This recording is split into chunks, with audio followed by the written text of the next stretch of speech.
cari batang pisang. Batu.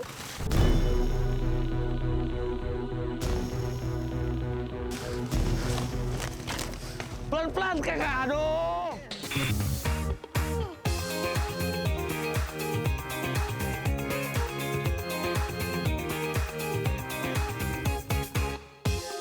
Selamat siang anak negeri, apa kareba? Episode kali ini, aku mau cari udang galah dan mengolahnya menjadi berbagai makanan yang enak. Ada juga makanan yang menggunakan pisang, baik batang maupun buahnya. Oh iya, aku juga mau belajar main alat musik barutung. Selengkapnya hanya di Jejak Anak Negeri.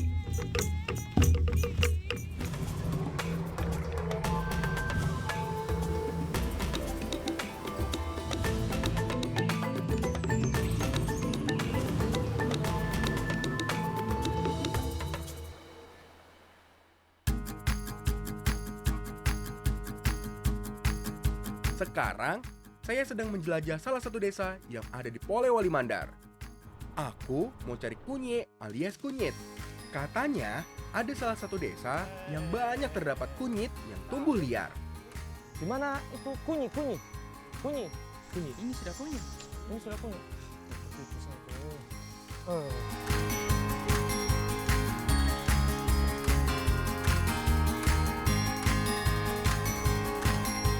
Tabe, betul kayak ini kunyi? Masa ini kunyi? Bohong-bohong ini. Tante, betul ini kunyi kah? Betul kunyi? Duh, di mana sih kunyitnya? Bohong-bohong ini. Katanya di sini kunyit, tapi aku nggak lihat kunyitnya. Tante, di sana tadi bilang kunyi, sini bilang kunyi. Tante juga bilang kunyi. Mana kunyinya? Mana? Kunyi. Betul, ini kunyi. Masa kunyi, mana kunyinya? Ini desa kunyi. Oh, ini desa kunyi. Iya. Terus mana kunyitnya? Dede, ternyata ini memang desa kunyit namanya.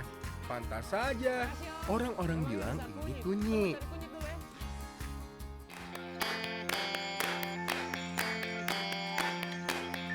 Desa Kunyi adalah salah satu desa yang masuk ke dalam Kecamatan Andreapi, Kabupaten Polewali Mandar. Di salah satu desa yang berada di ujung Andreapi ini memiliki landscape alam yang luar biasa. Sejauh mata memandang, bukit-bukit hijau terhampar, air-air jernih nan segar juga mengalir melalui sungai-sungainya. Masih di sekitaran desa Kunyi, hari ini saya bersama dengan teman-teman akan mencari udang galah. Nah, udang galah ini biasanya bersembunyi di balik batu di Salu Madate atau Sungai Madate. Oke, ayo Mi, kita cari. Let's. Jadi benar kata pepatah ya, ada udang di balik batu. Ayo, ada udang yang harus kita buru. Udang galah adalah salah satu jenis udang air tawar yang memiliki ukuran badan cukup besar.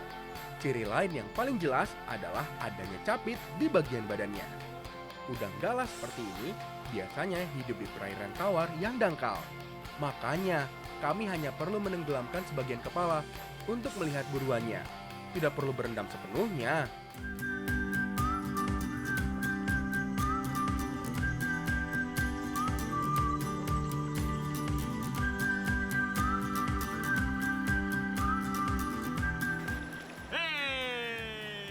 Dapat.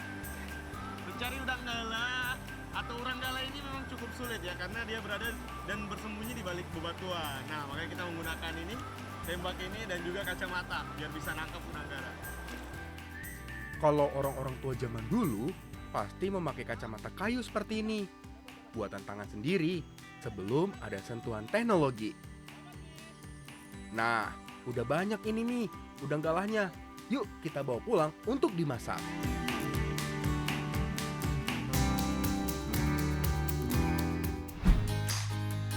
Udang adalah salah satu bahan makanan yang paling mudah diolah. Mau dimasak dengan cara paling sederhana, sampai cara yang paling rumit pun bisa-bisa saja. Ada banyak cara untuk mengolah atau memasak udang galah atau urang galah. Salah satunya kita akan bikin urang nasu kadundung, ya. Urang nasu kadundung. Ini ada bahan campurannya, yaitu daun kadondong.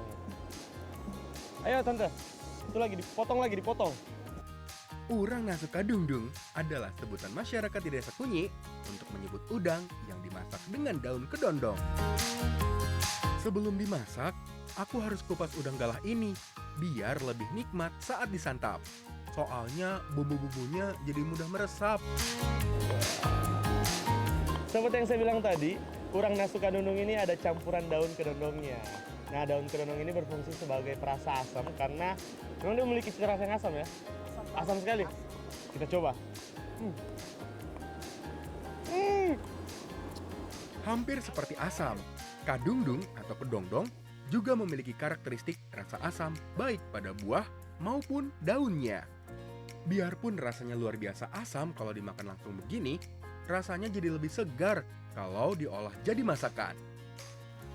Selain daun kadungdung, bumbu yang digunakan untuk membuat masakan sederhana ini adalah bawang merah, bawang putih, cabai, merica, dan garam. Semuanya ditumbuk sampai halus.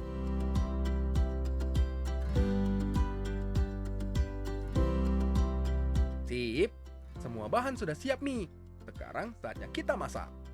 Kalau masaknya sih sangat gampang ya teman. Tumis dulu bumbu yang sudah dihaluskan sampai mengeluarkan aroma sedap. Kemudian masukkan air biar nggak gosong Ji. Paling yang susah ya pas kena asap-asapan begini. Setelah mendidih, baru masukkan udang yang sudah dikupas sebelumnya.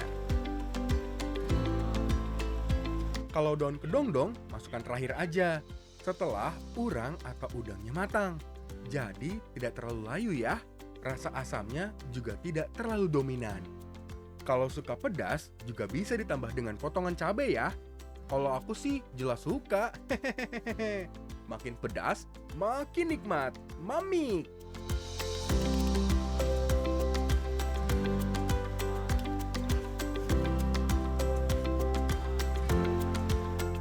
Ini dia, udang Nasukadungdung. Tiap bikin perutku meledung karena kekenyangan.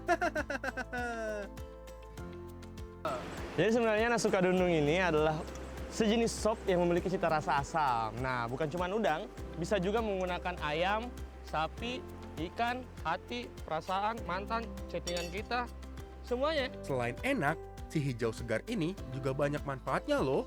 Seperti mencegah anemia karena kandungan zat besinya, memerangi penyakit jantung karena kandungan kalsiumnya, dan bisa menjaga gula darah tetap stabil karena kandungan seratnya.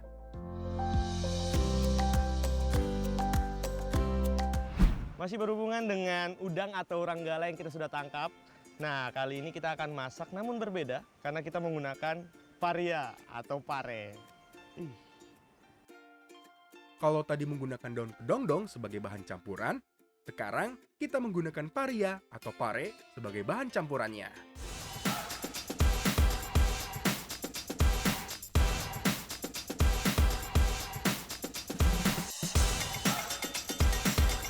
Paria atau pare adalah salah satu jenis sayur yang khas dengan rasa pahitnya. Tapi, justru rasa pahit inilah yang bikin orang suka. Oh iya, kalau bisa mengolahnya, rasa pahit pada pare bisa jauh berkurang loh. Jadi, bisa lebih bersahabat di lidah kebanyakan orang. Setelah dipotong dan dikeluarkan isinya, pare ini kemudian dikukus sampai matang. Butuh waktu sekitar 30 menit sampai pare benar-benar empuk dan matang. Duh, lumayan lama ya matangnya. Padahal perutku sudah lapar. Selain pare ini, ada juga bahan tambahan lainnya. Ada berbagai macam bumbu yang dihaluskan seperti bawang merah, bawang putih, cabai, ada juga serai dan lengkuas yang diparut dulu sebelumnya. Oh iya, selain bumbu halus tadi, masih ada tambahan kelapa sangrai yang ditumbuk. Ini nih, salah satu bahan makanan yang penting dalam masakan yang satu ini. Biar makin gurih, tumbuk dulu kelapa sangrainya sampai teksturnya agak berminyak. Terakhir, tumbuk juga sebagian udang yang berukuran agak kecil sampai hancur agar lebih menyatu dengan bumbunya saat dimasak nanti. Nah, akhirnya parianya matang juga Mi. Langsung kita angkat biar bisa segera masak bumbu dan udangnya.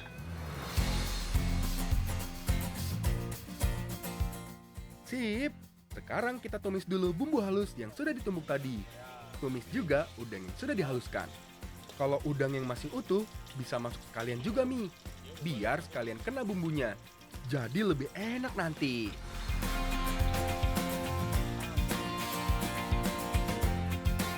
Tahap berikutnya adalah tahap inti. Mengisi paria dengan campuran udang dan bumbu yang sudah dimasak tadi.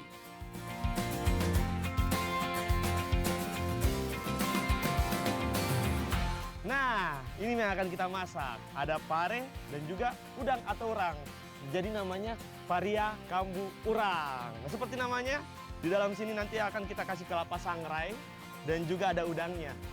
Bagaimana rasanya tadi? Enak. Sebentar kita coba.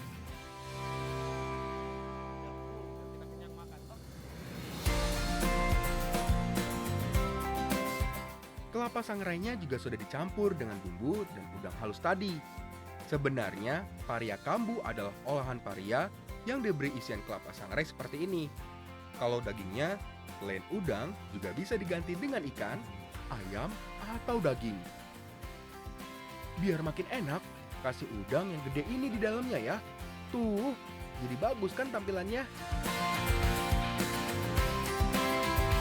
Sekarang tahap paling akhir dari seluruh pembuatan paria kambu urang, yaitu masak dengan santan. Paria yang sudah diisi dengan kambu dan urang dimasak ulang dengan bumbu tumis tadi dan santan yang cukup kental. Proses masak terakhir ini yang membuat semua rasanya menyatu, sehingga rasa paria juga tidak terlalu pahit lagi.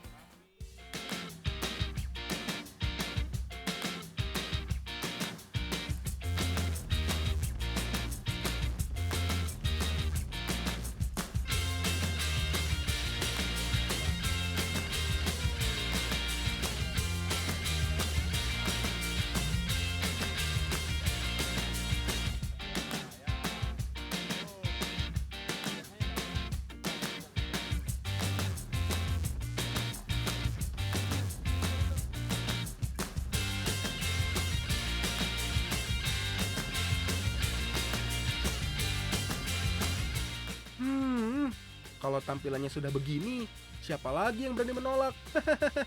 Yuk, saatnya kita santap. Jadi setelah dimasak menjadi paria kambu seperti ini, rasa paria yang pahit itu udah mulai berkurang ya. Karena banyak campuran bumbu-bumbu yang lain, Mama. Ada kelapa, ada udang, sudah enak. Sudah tidak pahit pokoknya. Ayo tambah lagi, Om. Ini sudah tidak pahit ini. Enak parianya. Makan yang banyak. Tambah juga. Marah. Biarpun rasanya cenderung pahit, tapi manfaatnya banyak loh. Selain bagus buat pencernaan, bisa juga menjaga kadar gula darah dan meningkatkan imun tubuh. Karena alam memberikan banyak manfaat.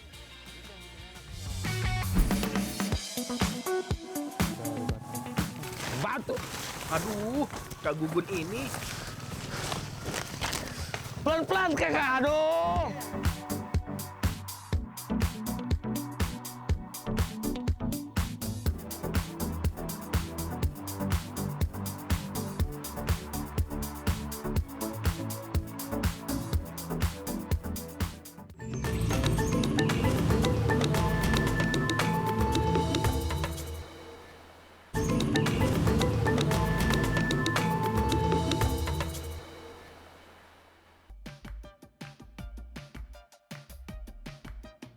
masih di sekitar Kabupaten Nrekang.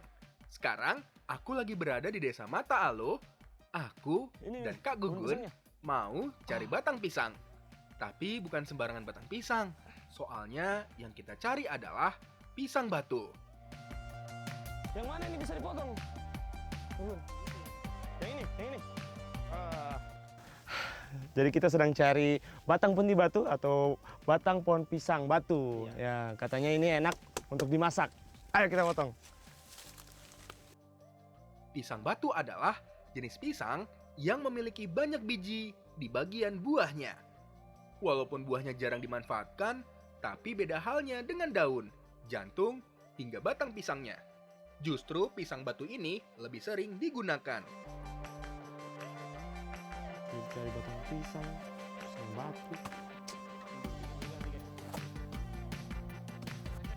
Suruh cari batang pisang. Batu. Aduh, Kak Gugun ini. Pelan-pelan kakak, aduh. Aduh, maaf, saya nggak lihat. Hei pelan-pelan ke. Aduh. Bawa ini.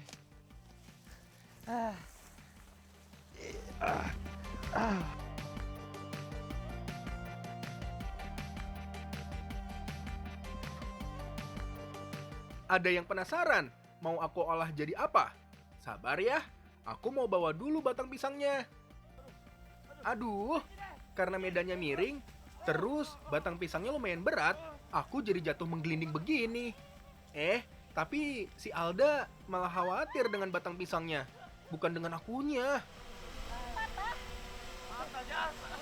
Pohon pisangnya enggak apa-apa, Ji, ini. Aduh, enggak apa-apa, Ji. Enggak apa-apa, Ji. Enggak apa-apa, Ji. Tapi patah. Tulangku juga patah ini. Untuk membuat makanan yang satu ini, yang kita perlukan adalah bagian dalam dari batang pisangnya, termaksud hati dan sebagian debong pisang yang masih lunak.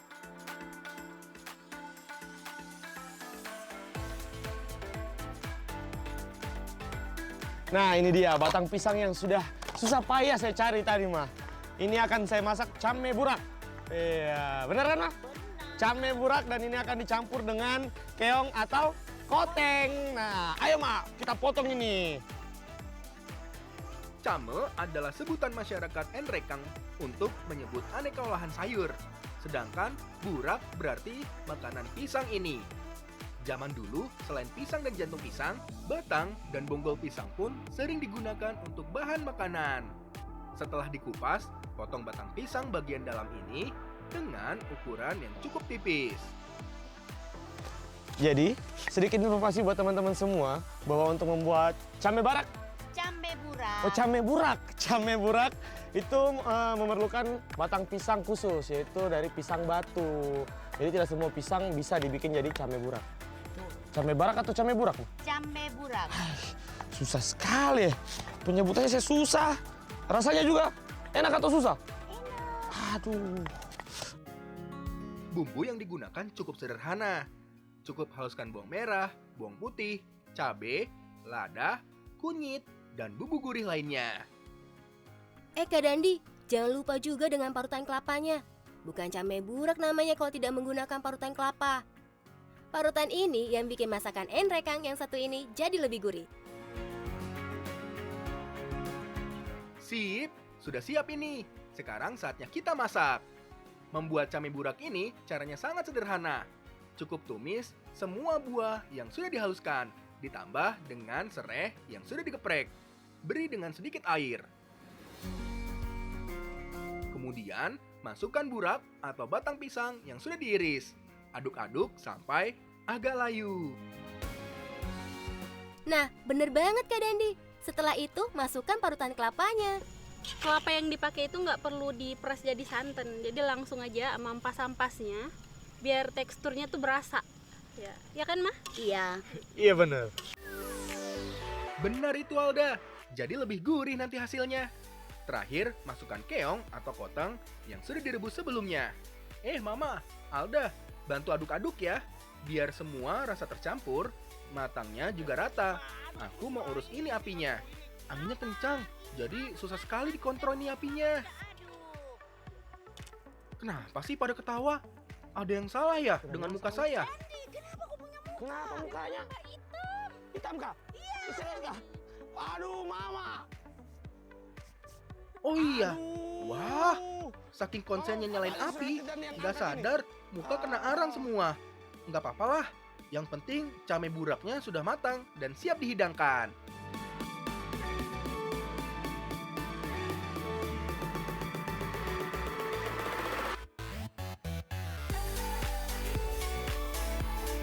Nah, ini dia, came burak koteng. Kalau dilihat dari luar teksturnya ini berserat ya, tapi kita coba makan. Ini gurih karena ada campuran kelapanya, Mama. Iya. Rasanya enak sekali. Karena berserat makanya baik untuk pencernaan. Betul.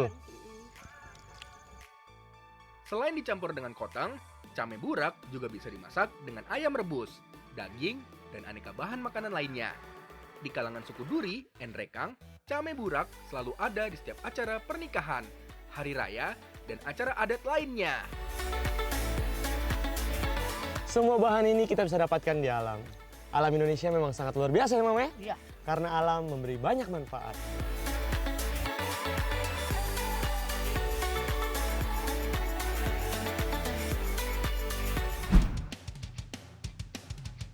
Kalau tadi sudah mengolah batang pisang, sekarang aku mau masak sesuatu dengan bahan dasar pisang yang aku bawa. Sebelum memasak makanan yang satu ini, pisangnya harus potong dari tangkainya, kupas, dan tumbuk sampai halus.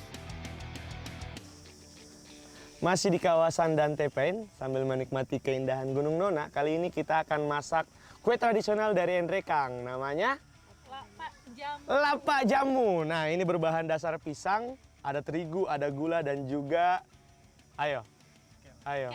kelor. Kupas pisang sebagai bahan utamanya.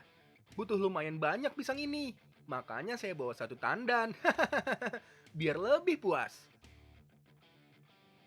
Manis. Untuk membuat lapa jamu, itu bahan utamanya menggunakan pisang. Tapi nggak semua pisang bisa digunakan untuk membuat lapa jamu. Cuma pisang kepok doang yang bisa. Ini yang kayak gini. Setelah dikupas, haluskan pisangnya. Caranya gampang. Cukup tumbuk-tumbuk dengan bagian bawah gelas seperti ini. Bagian bawah gelas yang cukup bergerigi memudahkan saat menghaluskan pisang, jadi tidak licin. Bahan lainnya yang perlu disiapkan adalah parutan kelapa. Kelapa yang digunakan tidak boleh terlalu tua atau terlalu muda juga. Biar rasanya tetap gurih, tapi ada manis-manisnya. Sip, semua bahan sudah siap. Sekarang kita campurkan pisang yang tadi sudah dihaluskan dengan tepung terigu dan juga gula pasir. Tambahkan juga bubuk daun kelor. Jadi lapa jamu ini memakai pewarna alami. Nah, ini mirip-mirip seperti maca. Padahal ini mah kelor ya. Kelor yang dihaluskan kan? Kemudian masukkan juga parutan kelapanya. Ini nih yang bikin lapar, jamu lebih gurih dan nikmat. Nah, kalau sudah tinggal kita bungkus dengan daun pisang. Tidak butuh waktu lama kok. Paling sekitar 15 menit aja. Lapa jamu sudah matang dan siap untuk dimakan.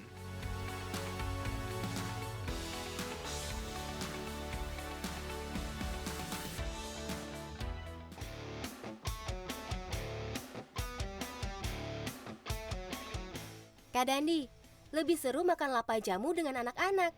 Selain suka main, anak-anak kan lebih suka makanan manis seperti ini. Ayo kita bawa kue buat anak-anak. Nah, ini dia kuenya, lapa jamu. Ayo geser, buka. Buat sesama adik juga mau makan. Ayo kita coba. Ini buatannya kakak. Makanya aku bawa ke sini kuenya. Yuk kita makan rame-rame. Ayo makan. Nah, ini dia. Lapa jamu, kue tradisional khas Enrekang yang sangat enak dinikmati. Ini tuh ada rasa gurih karena kelapanya, terus manis karena pisangnya ya. Dan ini ada aroma kelornya. Enak. Ayo makan lagi. Jadi, daun kelor ini selain dimasak sebagai penambah warna alami, juga menambah sensasi rasa tersendiri. Kalau manfaatnya sih nggak usah diragukan lagi. Si hijau kecil ini dari dulu dipercaya memiliki banyak manfaat. Bisa menurunkan kolesterol, mengurangi peradangan, dan melawan radikal bebas. Karena alam memberikan banyak manfaat.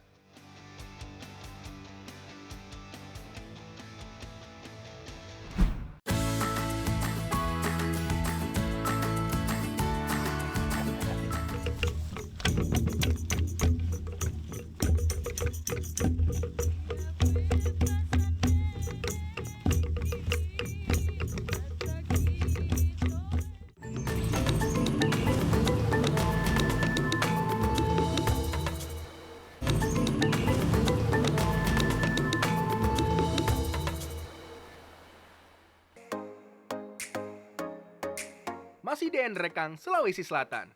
Perjalanan saya kali ini berlanjut ke Desa Parombean, sebuah desa yang berada di paling ujung dan berbatasan langsung dengan Toraja. Sekarang aku lagi cari bambu untuk dibuat menjadi barutung.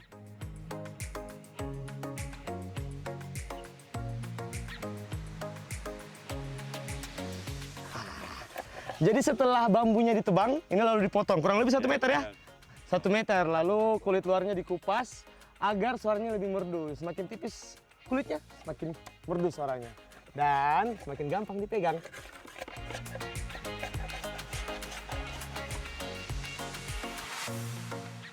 Bambu yang paling sering digunakan adalah bambu petung yang memiliki ukuran besar dan diameternya cukup lebar. Karena sesuai fungsi awalnya, barutung digunakan sebagai wadah pengangkut air. Kalau semakin besar lubangnya, semakin banyak penampungan sesuatu. Ada beberapa jenis ukuran bambu yang digunakan dalam barutung. Tapi yang paling banyak adalah barutung yang berukuran besar dan panjang. Nah, fungsi awal barutung yang besar ini adalah untuk mengangkut air. Karena zaman dulu sumber air di sekitar desa Parombean masih terbatas. Warga bergiliran antre untuk mengambil air langsung dari sumbernya. Jadi alat musik barutung ini sebenarnya tujuannya untuk mengangkut air. Namun karena jenuh dengan antrian yang cukup panjang, biasanya pemuda-pemuda di sini menggunakannya untuk main musik dulu sambil menunggu air dan antriannya. Udah ya.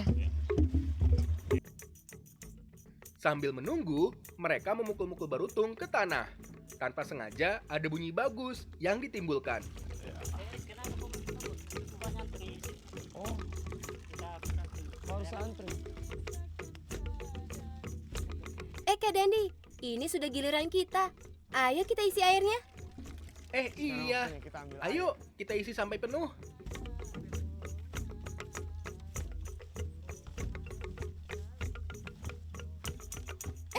Kak Dandi, hati-hati dong. Kesiram aku ini.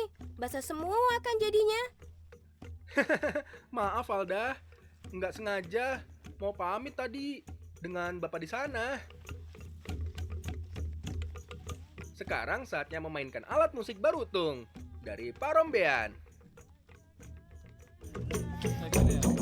Nah, ini dia alat musik bambu yang namanya barutung. Ini ciri khas dari desa Parombean. Ini terbuat dari bambu dan bentuknya beda-beda, ada yang besar, ada yang kecil.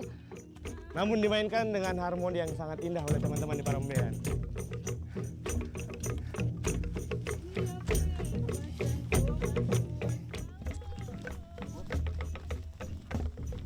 Selain buat wadah air, sebagian bambu yang berukuran kecil biasanya digunakan untuk keperluan sehari-hari lainnya, seperti wadah gula, wadah beras, garam, dan yang lain-lainnya.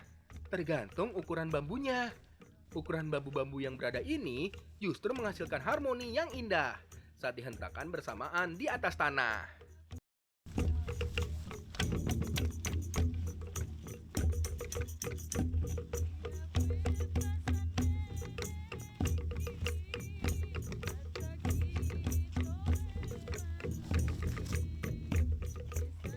Bukan hanya menghentakkan bambu dan menyanyikan lagu.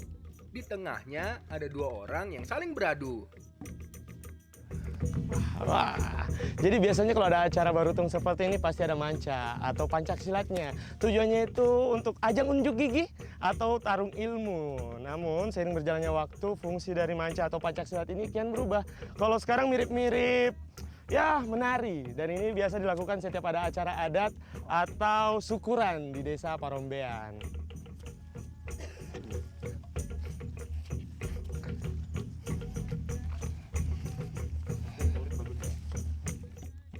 Musik barutung juga zaman dahulu dijadikan ritual khusus sebagai matola abala atau tolak bala. Orang-orang dulu percaya dengan memukul-mukulkan bambu ke tanah dapat menjauhkan dari bencana seperti hujan deras dan disertai angin kencang. Kini, barutung menjadi paket produk kesenian yang patut untuk dibanggakan.